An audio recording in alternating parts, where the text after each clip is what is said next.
Hello, my name is Laura Lane McNeal, and I'm the author of Dollbaby, a novel published by Pamela Dorman Books Viking in July of 2014.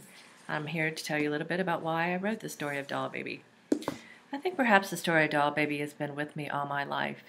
It just took one life-changing experience for me to finally write the story, and that was Hurricane Katrina. When Hurricane Katrina hit New Orleans in August of 2005, it destroyed the city. It left 80% of the city underwater for weeks, and it left our extended family stranded for months.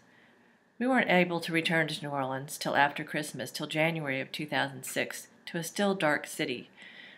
It took us 2 years to rebuild our home and to try to rebuild our lives.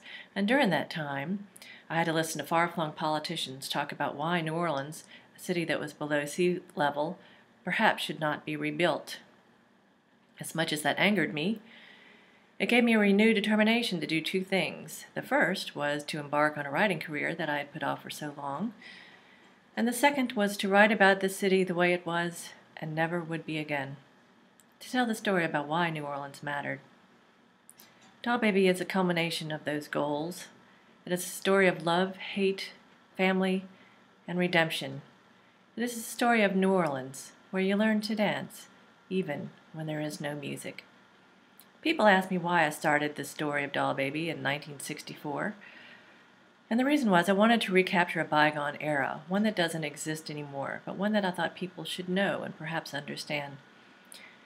It is the start of some of the earliest of my childhood memories, where there were no supermarkets, there were no fast food joints, there was no cell phone, there wasn't even color television, we didn't have air conditioning. If you wanted to cook dinner, you had to cook it or have somebody cook it for you. If you wanted to visit with your friends, you actually went out to visit. You played outdoors, or you sat on your front porch and you talked to your neighbors. There were so many very strange and unique traditions in New Orleans that I wanted to incorporate in the novel to tell why New Orleans was so different.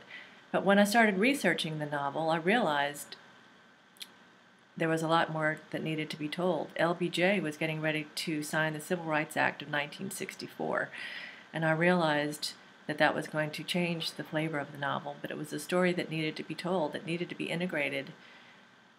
It was a story that needed to be included in Dollbaby. I researched this novel for well over 2 years, and I couldn't have written this story without the invaluable resources from the library. From the classic novels that I reread, like To Kill a Mockingbird and Faulkner's Light in August, to the books about New Orleans traditions, old New Orleans folklore, to reading the newspapers from the era, both the dailies and the black weeklies, that gave me a gist of what was going on in the early 1960s in New Orleans. The story couldn't have been told without those resources found in the library, and for that I am forever grateful. I hope that readers will take away from Dollbaby two things: that they entered a world they didn't know existed, and that they were glad they did. I hope you enjoy Dollbaby.